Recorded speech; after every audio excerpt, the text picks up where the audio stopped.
Bienvenue dans votre magazine Vie solidaire sur Radio Alpes-Marseille, un magazine social qui parle des associations, du handicap et de la société.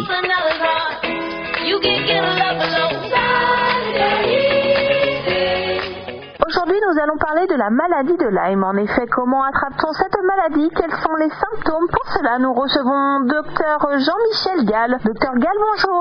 Oui, bonjour. Pour commencer, pouvez-vous nous présenter la maladie de Lyme? Alors, la maladie de Lyme est due à des espèces bactériennes du genre Borrelia qui sont transmises par les tiques et qui peuvent donner plusieurs signes cliniques.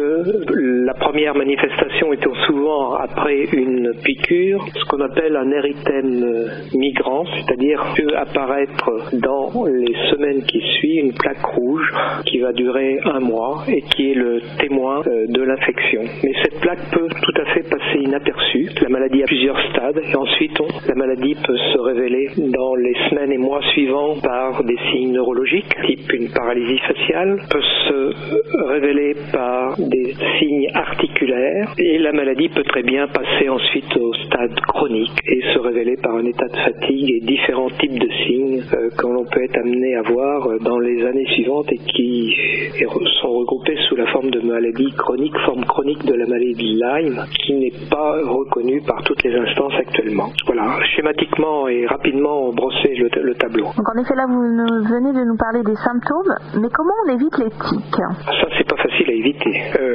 Il faut bien savoir que l'épidémie de maladie de Lyme prend des proportions inquiétantes. La maladie est en pleine expansion, notée dans toutes les données officielles européennes et nord-américaines. En France, d'après les données de santé publique France, la fréquence de la maladie est presque multipliée par 10 en 10 ans. Plus de 55 000 nouveaux cas en 2016, selon le réseau Sentinelle, sous-estimant l'incidence car ne comptabilisant pas la plupart des formes chroniques, ce qui était aussi observé aux États-Unis. Par exemple, en Angleterre, la fréquence des paralysies faciales liées à la maladie a augmenté de 42% en 4 ans. Comment s'en protéger? Eh bien, il faut prendre des précautions quand on va en forêt, se promener en forêt, mais la croissance de la maladie fait qu'on peut très bien être contaminé dans son jardin.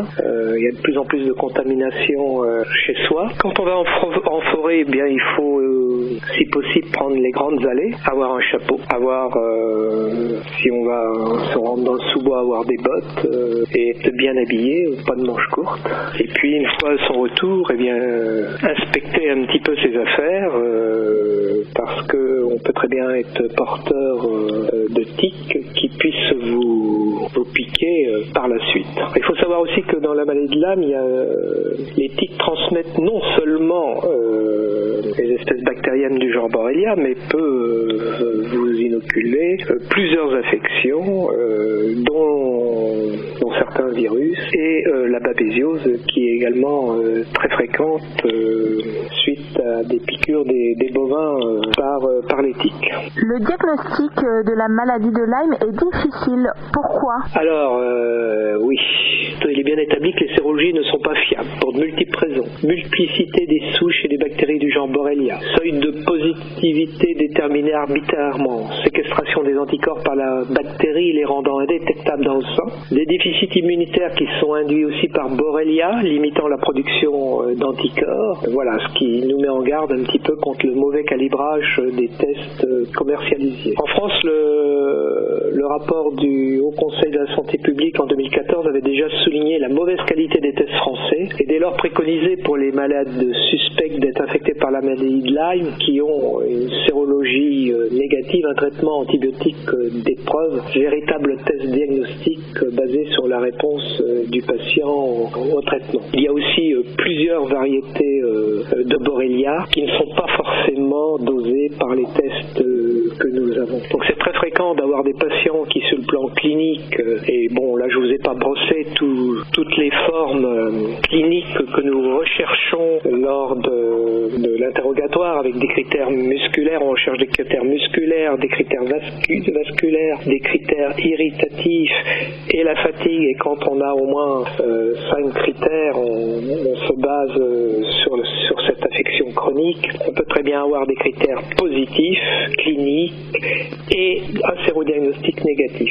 Et c'est alors que c'est le traitement qui nous permet aussi de voir par la réponse du patient d'affirmer ou non la maladie. Et il est bien évident qu'on fait un diagnostic différentiel. Moi, il m'arrive de voir des gens qui viennent me voir en disant j'ai une maladie de Lyme et qui ont une affection neurologique sous-jacente qui n'a rien à voir avec la maladie de Lyme. Pas tout mettre dans la maladie de Lyme, il y a un diagnostic différentiel à faire et ça c'est le médecin qui est apte à le faire avant de partir sur une affection de type Lyme. Si j'ai la maladie de Lyme, quel est le traitement? Il n'y a pas un traitement, il y a des traitements. C'est là que c'est très compliqué. Il y a des traitements, on les prend les uns après les autres et on voit comment vous allez réagir. Il est possible d'ailleurs que le traitement que l'on va vous donner, dû à une libération de toxiques, augmente vos signes dès les 2-3e jours du traitement et que vous allez être moins bien pendant 3 à 7 jours de traitement. Ça c'est aussi un argument en faveur de la maladie. Donc on prend les différents traitements et on voit la réponse. Il se peut que vous soyez mieux après, mais il y aura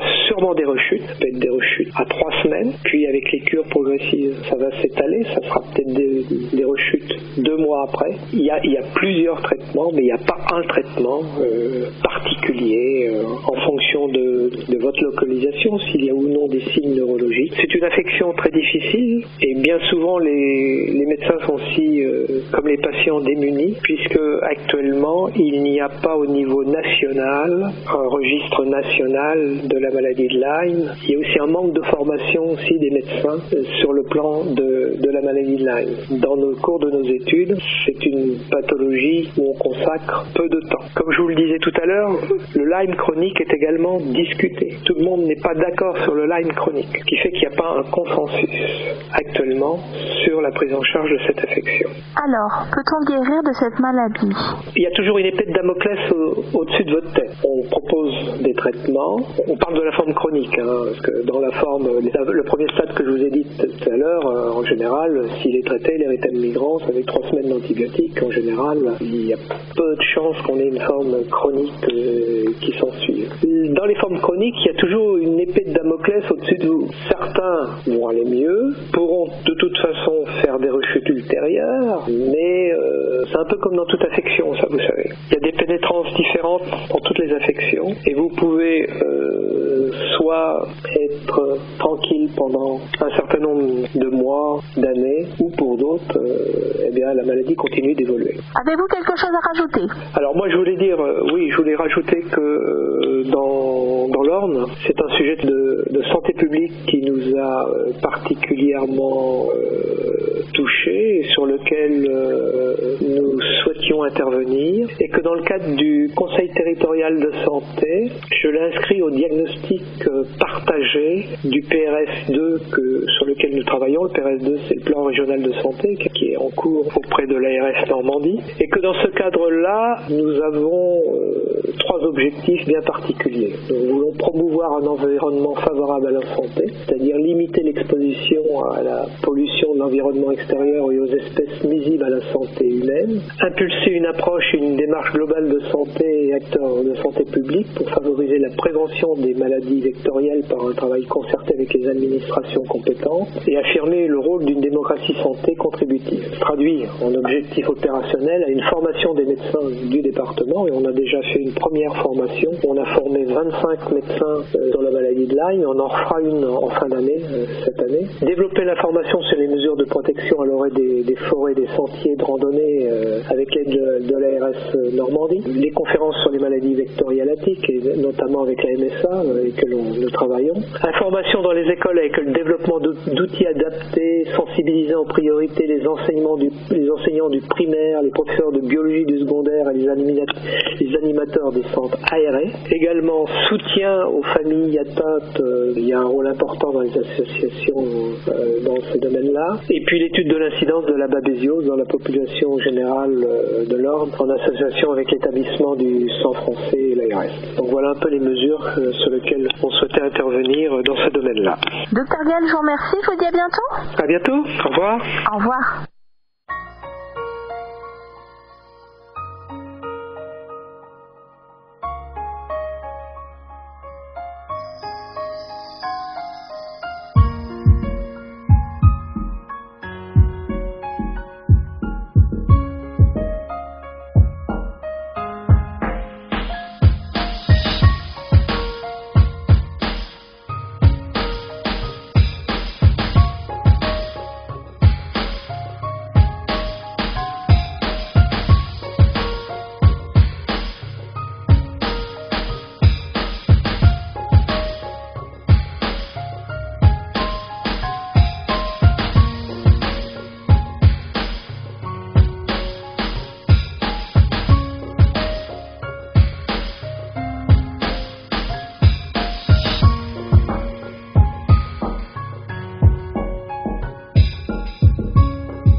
Nous recevons Sophie Dubé, présidente de l'association Orne-Lyme. Madame Dubé, bonjour. Bonjour. Pour commencer, pouvez-vous nous présenter l'association Orne-Lyme? Orne-Lyme est une association qui a été créée en 2016 suite en fait au fonctionnement pendant plusieurs années, depuis 2012, d'une section locale de France Lyme. Orne-Lyme est issue en fait de cette activité-là. Ce sont les mêmes personnes qui ont préféré finalement créer une association qui ne travaille que sur le plan local, puisque c'était plus simple finalement pour nous à organiser, à gérer. Les objectifs sont très simples en fait. Il s'agit d'améliorer la prise en charge de la maladie de Lyme dans le département de l'Orne et dans les départements limitrophes. Donc ça concerne aussi la Sarthe, la Mayenne, l'Eure, le Calvados et la Manche, avec des activités qui sont quand même plus centrées sur le département de l'Orne. Et dans le cadre de cette activité, on est amené à travailler avec toutes les associations, toutes les personnes, tous les organismes qui ont le même objectif en fait, qui est d'améliorer cette prise en charge. Après, il y a plusieurs manières de le faire en fait. Comment peut-on améliorer la prise en charge de cette maladie dans la région? Déjà par rapport aux malades, c'est déjà une première action d'accueil, d'écoute et de discussion entre malades en fait, pour échanger, parce que souvent les gens qui sont atteints de cette maladie se sentent assez isolés et assez mal compris par leur entourage, et le fait de rencontrer d'autres personnes qui sont dans la même situation, ça peut aider vraiment beaucoup à supporter la situation. On a aussi une activité de prévention qui là s'adresse à tout le monde, au grand public, aux gens avant qu'ils tombent malades, de façon à éviter si possible de nouvelles contaminations et faire en sorte que les gens soient informés, donc puissent se protéger. Et on a enfin un dernier volet qui consiste à échanger avec le monde médical, et particulièrement avec les médecins généralistes, de façon à attirer leur attention sur ces maladies qui sont très présentes dans la région, et à développer si possible des collaborations et éventuellement les inciter à se former davantage sur ces maladies, ce qui au niveau du département de l'Orne a très bien fonctionné. Alors l'association s'adresse qu'aux personnes qui ont la maladie de Lyme? En fait, c'est une association qui vise à aider les malades, mais aussi à éviter que d'autres personnes ne tombent malades. Donc on est forcément amené aussi à discuter avec des gens qui ne sont pas encore malades. Au niveau de l'adhésion à l'association, on constate que ce sont essentiellement des gens qui sont atteints eux-mêmes qui adhèrent à l'association. Mais récemment, on a un médecin qui a adhéré, par exemple, pour soutenir notre action. Donc c'est pas forcément une association qui est réservée à des gens qui seraient atteints eux-mêmes ou leur famille par la maladie de Lyme. Ça pourrait être des gens qui veulent soutenir l'action. Mais c'est vrai que en général, quand même, nos adhérents sont des gens qui sont atteints eux-mêmes par la maladie. Alors justement, comment devenir adhérent? C'est très simple, une cotisation de 10 € par an qu'il faut régler. L'adresse de l'association, c'est 68 rue Candy à Alençon. Le code postal, c'est 61 000. Donc l'adhésion se fait par année civile. Donc là, on est déjà bien avancé dans l'année 2018. Mais bon, après, voilà. Et sinon, on est aussi ouvert aux gens qui font partie d'associations nationales comme France Lyme, Lyme sans frontières ou le droit de guérir, ou d'autres, s'il en existe d'autres, dans la mesure où on n'a pas du tout l'intention d'entrer en concurrence avec d'autres associations. Donc à Orne-Lyme, on a aussi des gens qui sont adhérents d'associations nationales et qui n'ont simplement manifesté le désir de faire partie d'Orne-Lyme pour travailler localement. Et à ce moment-là, quand les gens sont déjà adhérents d'une autre association, une association nationale, on ne leur demande pas de payer une cotisation à Orne-Lyme en fait. Donc on fonctionne de ces deux façons-là. Alors pouvez-vous nous donner des informations complémentaires à ce que Dr Gall nous a dit, c'est-à-dire qu'est-ce qu'une tique? Alors, qu'est-ce qu'une tique? Une tique, c'est un acarien, donc c'est un animal qui se rapproche plus des araignées que des insectes, des arachnides, mais qui est du même groupe que les acariens des poussières, sauf que c'est un acarien qui est de plus grande taille, donc on peut voir. C'est un parasite obligatoire, c'est un animal qui ne se nourrit que de sang et qui, pour se développer et se reproduire, est obligé donc de parasiter des animaux. Et le parasitage se fait par fixation de la tique. Contrairement au moustique qui va venir piquer et va s'en aller tout de suite après, la tique doit rester fixée pendant plusieurs heures, voire plusieurs jours, ça peut aller jusqu'à 10 jours, sur l'hôte pour se nourrir de sang abondamment. Et en fait, la tique va ingurgiter une quantité assez impressionnante, puisqu'elle peut multiplier son volume par 600 pour une tique femelle adulte. Et on dit qu'à ce moment-là qu'elle est gorgée de sang. Et une fois qu'elle a fini de se nourrir, qu'elle est gorgée, elle se détache d'elle-même de l'animal ou de l'être humain et se laisse tomber dans le milieu naturel pour continuer son cycle de développement. Et donc les tiques sont présentes dans le milieu naturel sous 3 formes, en fait, les 3 stades du cycle de vie. Le stade qui est juste après l'éclosion, qu'on appelle une larve et qui est très très très petit, à peine visible à l'œil nu. La nymphe qui est à peine plus grande, et puis les tiques adultes qu'on a plus l'habitude de voir par exemple sur nos animaux, en particulier quand il s'agit d'une femelle en train de se gorger, puisque la femelle devient beaucoup plus grosse que le mâle, et c'est à ce moment-là qu'on les repère par exemple sur les chats, les chiens, les chevaux, et qu'elles sont très visibles à ce stade-là. Il faut bien préciser que les nymphes et les larves, bien qu'étant très petites et difficiles à repérer, sont également susceptibles de transmettre des maladies. Donc c'est pas parce qu'on n'a pas vu une tique sur soi qu'on n'a pas été piqué par une tique, et ça c'est très important de le savoir. On vit dans une région où il y a énormément de tiques et on est tous susceptibles d'avoir été piqués. Donc lorsqu'on commence à développer des symptômes assez bizarres et inquiétants, il faut considérer qu'on peut avoir été piqué par une tique même si on n'en a pas vu. Où vit une tique justement? Les tiques vivent dans le milieu naturel, dans des milieux où l'humidité atmosphérique est assez élevée, puisque les tiques craignent le dessèchement. En fait, elles ne peuvent pas boire et elles doivent s'hydrater sur l'ensemble de la surface de leur corps, et donc elles doivent vivre dans des milieux assez humides. Donc on les trouve de préférence dans des milieux où l'humidité atmosphérique ne chute jamais, c'est-à-dire de préférence dans les couverts forestiers. Mais vu qu'on vit dans une région où le climat est quand même très humide, on arrive à les trouver aussi dans les prés, dans les jardins, dans les haies, à peu près partout, même en ville, dans des petits jardins, on arrive à trouver des tiques. Donc elles vivent, je dirais, à peu près partout. Du moment que vous ne vivez pas enfermé dans un appartement 24 heures sur 24, vous êtes susceptible de rencontrer des tiques, et des gens qui se sont fait piquer en sortant leur poubelle devant leur maison, d'autres en s'asseyant dans l'herbe de leur petit jardin de ville. Donc bien qu'elles soient plus abondantes dans les milieux forestiers, il faut penser et considérer que dans notre région, on peut les trouver partout. Alors, moi, on m'a toujours dit, étant petite, qu'on pouvait retrouver les tiques sur les fougères. Est-ce vrai? Ouais, j'entends beaucoup dire ça, et puis récemment, je m'amuse quand je passe près des fougères à regarder si j'en vois plus. J'ai pas vraiment remarqué qu'il y en avait plus sur les fougères, mais en fait, elles sont de toute façon sur les hautes herbes, c'est-à-dire que la tique, au moment où elle va chercher un hôte pour se nourrir, elle grimpe sur la végétation, et donc si par exemple il y a des fougères, elles vont bien sûr grimper sur les fougères. Donc ce qu'il y a aussi peut-être avec les fougères, c'est que ce sont souvent des plantes de lisière, c'est-à-dire qui se trouvent entre la forêt profonde et puis les routes, etc. Donc c'est un endroit où on est plus susceptible de passer qu'en plein milieu de la forêt, et peut-être que cet endroit leur convient effectivement bien.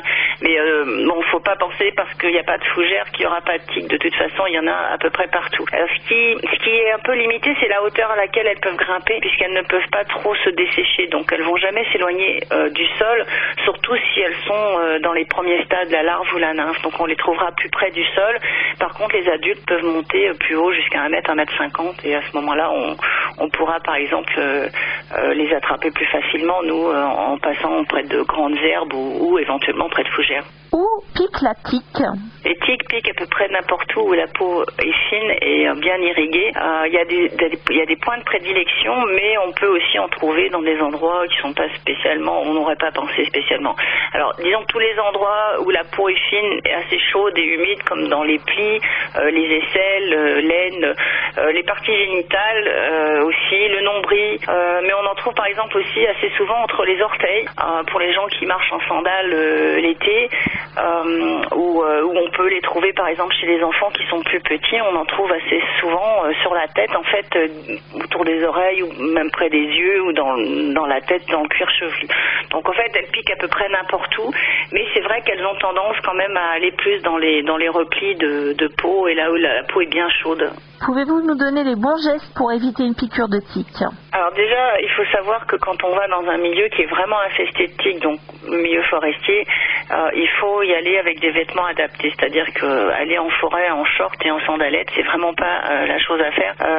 Il faut aussi considérer que la tique, d'une manière générale, dans grande majorité, va arriver par le bas, et qu'elle ne peut pas redescendre, enfin elle ne va pas avoir le réflexe de redescendre à l'intérieur des vêtements, donc en général, elle se glisse sous les vêtements et il faut essayer d'éviter justement qu'elle puisse se glisser par le bas. C'est-à-dire que si vous avez vous devez porter des pantalons longs déjà, mais il faut se procurer une paire de chaussettes assez grande et assez extensible de façon à pouvoir rentrer le bas des pantalons dans les chaussettes. De cette manière-là, la tique, quand elle arrive en haut de la chaussette, ne trouve pas l'endroit pour se glisser sous la peau, elle va continuer à grimper. Et quand elle arrive à la ceinture, c'est là qu'il faut avoir mis un t-shirt assez long et l'avoir glissé dans le pantalon. De cette façon-là, la tique, de nouveau, ne trouve pas d'endroit pour se glisser sous la peau, enfin aller au contact de la peau, elle va continuer à grimper.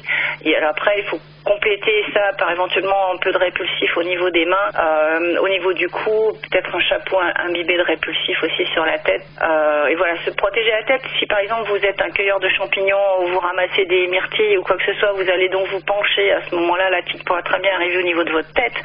Et du coup, donc une casquette imprégnée de répulsif ou un foulard imprégné de répulsif autour de la tête, ça peut être utile. Ça sont les précautions pour éviter d'être piqué. Mais après, c'est pas parce que vous avez pris toutes les précautions que vous voulez que vous allez forcément y échapper. Beaucoup de personnes qui me disent j'ai tout fait bien et pourtant j'ai quand même trouvé des tiques sur moi.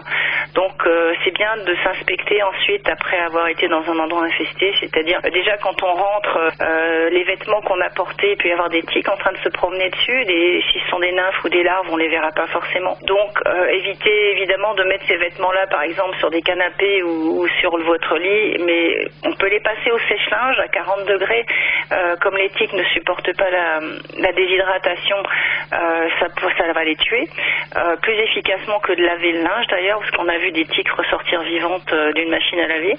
Donc le sèche-linge à 40 degrés c'est bien si on en a, sinon de toute façon éviter de rentrer ces vêtements, de les mettre dans un endroit où on risque après d'être, par exemple dans la chambre à coucher, comme ça on aurait des tiques qui nous attendent la nuit, ça serait pas la bonne solution. Et puis on peut se doucher tout de suite en rentrant, puisque les tiques qui seraient en train de se promener sur le corps et qui ne seraient pas encore fixées vont être entraînées par l'eau de la douche. Et enfin quand même surveiller donc dans les endroits les plus prédisposés on va dire à accueillir les tiques, c'est-à-dire tous les plis du corps, aller vérifier qu'on n'a pas attrapé une tique. Alors il arrive aussi que le lendemain d'une promenade en forêt, on s'aperçoit qu'on a une tique alors qu'on l'avait pas vue le premier jour, parce que les tiques vont grandir en se nourrissant et donc vont devenir plus visibles, plus grosses et plus facilement repérables. Voilà. Et une fois qu'on a repéré, si jamais on en a une qui est vraiment plantée dans la peau, à ce moment-là, il faut l'enlever, de préférence avec un petit appareil qu'on appelle un crochet à tique ou tire-tique, qu'on peut trouver en pharmacie ou chez les vétérinaires. Et ça ressemble à un petit pied de biche. Il faut glisser le tire-tique sous la tique et puis ensuite il faut tourner. Peu importe le sens, vous entendrez dire à gauche, à droite, sens aiguille d'une montre ou sens inverse, mais en fait ça marche dans tous les cas. Il faut juste tourner la tique sur elle-même et de cette façon-là, elle se décroche très facilement. Il suffit après avoir fait deux, trois tours avec le tire-tique, de tirer légèrement et on voit la tique qui se décroche. Et à ce moment-là, il faut surtout pas l'écraser avec les doigts, il faut pas la relâcher dans son jardin, sinon elle vous repiquera bientôt.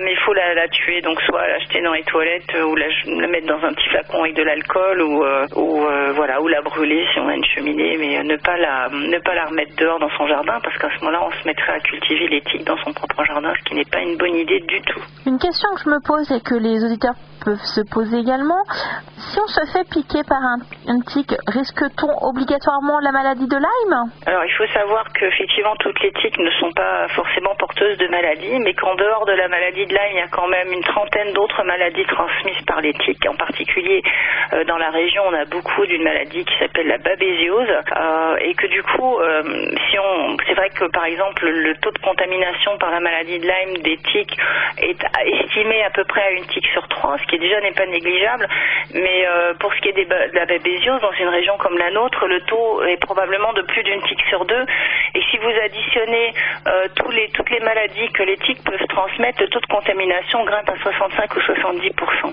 C'est-à-dire que vous avez plus de risques quand vous avez attrapé une tique, quand une tique s'est fixée sur vous, il y a plus de risques qu'elle soit contaminée par quelque chose qu'elle ne le soit pas. Donc ça, c'est une première chose. Il y a quand même un taux de contamination extrêmement important des tiques dans notre région. La deuxième chose qui rentre en ligne de compte, c'est que, en revanche, les gens ne sont pas égaux devant ce type de maladie. C'est-à-dire que vous avez des personnes qui ont un système immunitaire qui est beaucoup plus efficace que d'autres. Donc les personnes qui ont un bon système immunitaire peuvent se faire contaminer, mais ne pas tomber malade. Et c'est valable pour toutes les maladies qui sont transmises par les tiques. C'est pour ça qu'il y a certaines personnes qui ont du mal à croire qu'il y a un problème avec ce genre de maladie, en particulier avec la maladie de Lyme, parce que par exemple, ils sont régulièrement piqués par des tiques et ils n'ont aucun problème, ils ne sont pas malades, donc ils se disent que tout ça c'est des histoires, ça n'existe pas, ça n'est pas réel. Mais c'est tout simplement que ce sont des personnes qui sont plus résistantes que les autres. Inversement, vous avez des gens beaucoup plus fragiles qui vont développer la maladie, et de la même façon chez les gens qui développent ces maladies, il y en a qui vont avoir des signes relativement bénins et qui vont pouvoir être guéris facilement, et vous en avez d'autres qui vont passer très rapidement avec des symptômes beaucoup plus graves et qui vont avoir beaucoup de mal à s'en sortir. Et là encore, c'est dû à des différences individuelles dans la façon dont l'organisme réagit à l'infection. C'est pour ça que la maladie de Lyme, c'est quelque chose de très compliqué. On ne peut pas résumer ça en disant c'est simple, si on attrape la bactérie qui est responsable de la maladie, on va développer tel symptôme de telle façon, et si on donne tel traitement, on va forcément aller mieux. C'est beaucoup plus compliqué que ça, et il y a tellement de facteurs qui entrent en ligne de compte que les médecins s'y perdent un petit peu, d'où la difficulté pour eux d'appréhender le problème, et d'où aussi les difficultés qu'ont les malades à trouver un médecin qui va être capable de les prendre en charge correctement. Revenons à l'association. Est-ce qu'elle a des projets prochainement? Là, tout de suite, non. On est souvent présent sur les courses en plein air pour faire de la prévention. On donne des conférences aussi à la demande. Là, tout de suite, il n'y en a pas qui sont prévues. On en avait une assez importante au mois d'avril à Alençon avec la MSA et l'Ordre des médecins. C'était une conférence d'information justement dans le cadre de la course Alençon-Médavie d'information sur la maladie de Lyme. Donc on a régulièrement, au moins une fois par an, une grande conférence et puis des petites conférences à la demande. Ça peut être pour les associations comme les aînés ruraux, Génération Mouvement, qui nous demandent souvent des conférences, ou bien ça peut être dans des écoles, dans des lycées agricoles, etc. Là tout de suite, il n'y a pas de conférence tout public qui est prévue. On organise aussi assez souvent des rencontres entre malades, mais là il n'y a pas de date non plus qui a été fixée en ce moment. On est un petit peu à l'approche des vacances. L'essentiel de l'activité d'Orne-Lyme tout de suite, c'est de répondre aux personnes qui contactent l'association parce qu'ils ont été contaminés, parce qu'ils sont malades ou parce qu'ils ont trouvé des tiques sur eux ou sur leurs enfants et qui se posent des questions. Là, on est plus dans une période où on est dans les réponses individuelles aux personnes qui ont des problèmes par rapport à cette maladie. Avez-vous un contact pour ceux qui souhaitent plus d'informations? Tout à fait. Donc les gens peuvent me contacter soit par téléphone, soit par mail. Je sais que dans la région, il y a encore quand même pas mal de gens qui n'ont pas forcément d'adresse mail ou d'internet, et grand bien leur face. Donc il y a aussi un numéro de téléphone. Le numéro de téléphone, en général, ça tombe sur un répondeur parce que je peux pas prendre forcément les appels en direct, mais je rappelle en général dans la journée. Donc c'est le 02 33 27 20 50, 02 33 27 20 50. Et puis pour les personnes qui ont une adresse de courrier électronique, c'est mieux de m'envoyer un mail parce qu'à ce moment-là, je peux garder trace de la conversation et de ce que j'ai pu répondre, etc., ce qui permet de mieux traiter leur dossier quand les gens me rappellent ou me recontactent après quelques semaines ou quelques mois, puisque j'ai quand même beaucoup de personnes qui me contactent et je peux pas me rappeler de tout le monde. Donc l'adresse mail, c'est orne en minuscule .lyme en minuscule @yahoo.com. Madame Dubé, je vous remercie, je vous dis à bientôt. Merci beaucoup à vous, et puis c'est très important de faire de la prévention, et c'est très bien que vous fassiez une émission sur cette maladie, parce que si on peut éviter aux gens de tomber malades, c'est quand même le but premier de l'association. On aide les gens qui sont malades, bien sûr, mais on essaye aussi d'éviter que d'autres personnes tombent malades, parce que c'est quand même un type de maladie qui peut être vraiment handicapant, et pour certaines personnes c'est le début d'un cauchemar, donc il faut absolument éviter de tomber là-dedans. Merci Madame Dubé, bonne journée. Votre magazine Vie solidaire est terminé. Merci de nous avoir écoutés sur Radio Alpes-Mancel.